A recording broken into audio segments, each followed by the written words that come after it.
সৌদিতে প্রথমবারের মতো সাঁতারের পোশাক পরে র্যাম্পে হাঁটলেন মডেলরা। সৌদি আরবে উদযাপিত হচ্ছে রেড সি ফ্যাশন উইক। শুক্রবার ছিল তার দ্বিতীয় দিন, আর এদিন আয়োজন করা হয় এই বিশেষ ফ্যাশন শোয়ের। সেন্ট রেজিস রেড সি রিসোর্টের সুইমিং পুলের ধারে বসেছিল এই ফ্যাশন শোয়ের আসর। মরক্কোর পোশাকশিল্পী ইয়াসমিনা কাঞ্জালের তৈরি রংবেরঙের সাঁতার পোশাক পরে প্রথমবারের মতো ফ্যাশন শোয়ে হাঁটেন মডেলরা।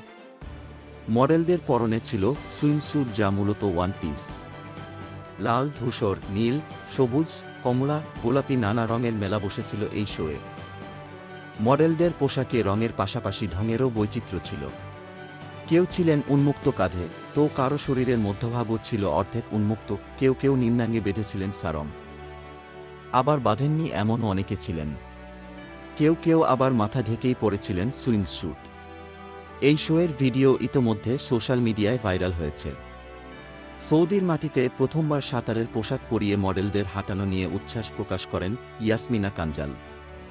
এফপিকে তিনি বলেন, যখন আমরা এখানে এসেছিলাম তখন বুঝতে পেরেছিলাম সৌদি আরবে সুইমস্যুট ফ্যাশন শো একটি ঐতিহাসিক মুহূর্ত, কারণ এ ধরনের অনুষ্ঠান এই প্রথম সাঁতারের পোশাকের ফ্যাশন শো সৌদি আরবের ফ্যাশন শিল্পকে প্রসারিত করবে বলে আশা করা হচ্ছে। এছাড়া রিসোর্টটি রেড সি গ্লোবালের অংশ। ক্রাউন প্রিন্স মোহাম্মদ বিন সালমানের তত্ত্বাবধানে ক্রীড়া প্রকল্পগুলোর মধ্যে একটি।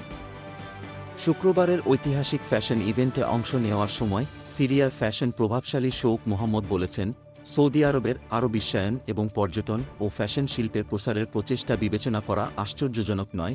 গোলাম Mostafa, desk report, BE news.